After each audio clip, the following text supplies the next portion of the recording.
আসসালামু আলাইকুম। ২০২৫ সালে আপনি যদি ভোটার হতে চান, তাহলে অবশ্যই আপনাদেরকে এইখান থেকে ৫ টি কাগজ সংরক্ষণ করে রাখতে হবে। অলরেডি ভোটার কার্যক্রম শুরু হয়ে গেছে। তো কোন ৫ টা কাগজ আপনাদের রাখতেই হবে? ১ নাম্বার, এইখান থেকে ইউনিয়ন পরিষদ থেকে আপনাদের জাতীয় সনদপত্র, এটা আপনারা ইউনিয়ন পরিষদে পেয়ে যাবেন।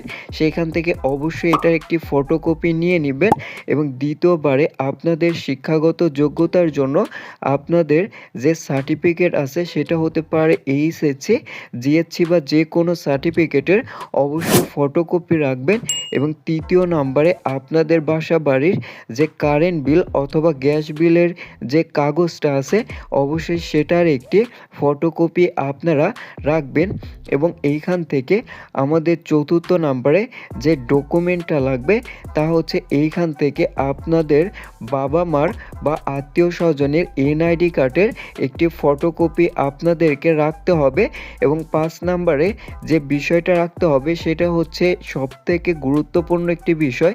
অবশ্যই আপনারা যারা নতুন ভোটার হতে চাচ্ছেন, আপনারা আপনাদের রক্তের যে গ্রুপটা আছে অবশ্যই সেই রক্তের গ্রুপটা পরীক্ষা করে সেই রিপোর্টটাও আপনারা এইখানে রেখে দিবেন এবং আপনার কাছে যদি এই ৫ টা ডকুমেন্ট থাকে তাহলে আপনারা এইবারে ২০২৫ সালে ভোটার হতে পারবেন এবং অবশ্যই আপনাদের বয়সটা ১৭ থেকে ১৮ ভিতর থাকতে হবে এবং এই ৫ টা কাগজ অবশ্যই আপনাদেরকে লাগবে এবং এই ৫ টা কাগজ থাকলে আপনিও ভোটার হতে পারবেন এবং নতুন ভোটারদের জন্য সরকারের অনেক প্রকার অনুমোদন আসে।